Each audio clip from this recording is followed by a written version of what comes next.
7,641 islands, 82 provinces, 4,189 municipalities, and 491 cities. But aside from these numbers, did you know that Philippines has a lot to offer when it comes to beautiful tourist destinations like Boracay, Siargao, Bohol, Bicol, and a lot more. And that is the reason why I decided to do the Philippine Loop. To discover, to explore, and to share to all of you the raw beauty of our country, Philippines.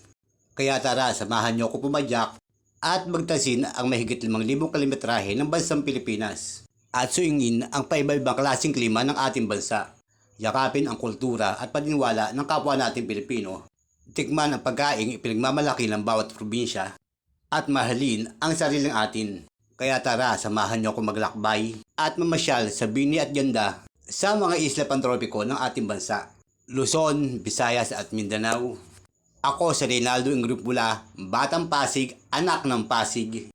At ito ang aking Philippine Loop Adventure. Nang magising ako sa terminal ng Florida, dito sa may Santa Ana, Cagayan, ay dumiretso ako sa bahay nila Kuya Chang. Iniwan ko sa bahay nila ang aking bisikleta para samahan ang dati kong katrabaho na aksidente kong nakita rito. Sumakay kami ng tricycle papunta lang San Vicente Point. At pagkatapos ng 10 minutong biyahe, narating namin ang Pantalan. Marami kaming nalatnan ng mga nanguhuli ng isda gamit ang kanilang mga pamingwit. Hindi ko nga alam kung anong mga klase ng isda ang nahuli nila rito. Kung alam nyo, comment daw below at ang mapipili ko ay manalo ng house and lot. Going back to my content, eto nga pala ang San Vicente Port ng Santa Ana, Cagayan, ang pinakadulo ng North Luzon. Ang lugar na kung tawagin ng mga taga rito ay end of the road. Well, possible kasi wala na naman talagang kalsada bukod dito sa aking natutungtungan ko. Puro nakatubig yan at kung meron man, kailangan mo tumawid ng kabilang isla.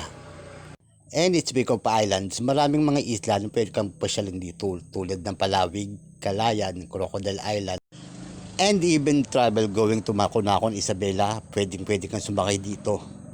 Take note, walang biyahe ng Batanes dito.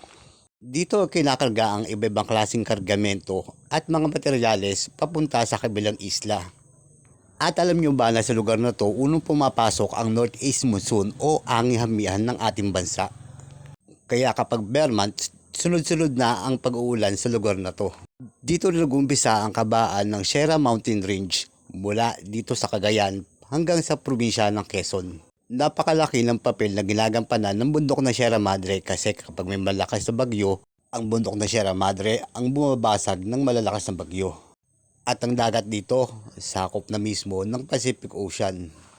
After 30 minutes, dumating si Kuya Chang, dala ang kanyang Hilux at pinasakay kami papunta ng mga ramuan. Tumakas na tayo, takasan na natin ang mundo.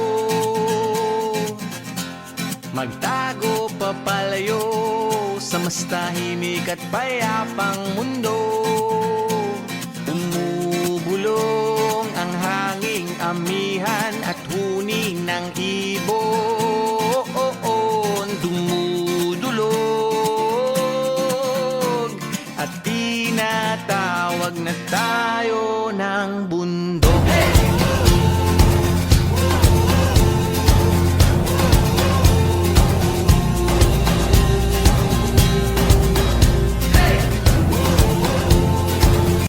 Nadaanan namin ang malawak na bulubundukin ng Sierra Mountain Range. At bonus pa, may mga nadaanan din kaming sanctuary ng mga usa. And after 15 minutes na bahe, narating din namin ang Nangaramuan Beach. Ulit na bagay na nakalagay. Yan. Oh, thank you.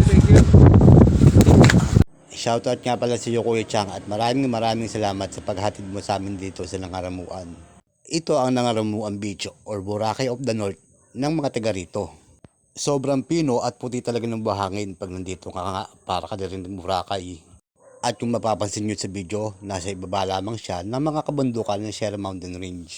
Napakalinaw ng tubig at hindi mo nakakailangan ng mga underwater na camera. Hanging habagat at hampas ng alon. Dumudulog at niyayakag na tayo ng karagatan.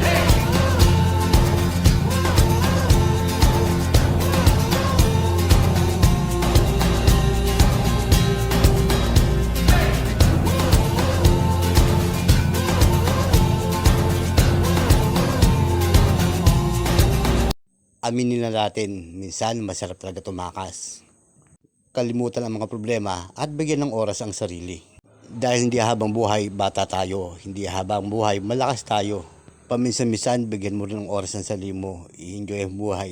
At hindi rin habang buhay, nasa ibabaw ka ng mundo. Ito ang kwento sa likod ng panglabis ng araw ko sa kalsada. Maraming salamat sa panood and God bless.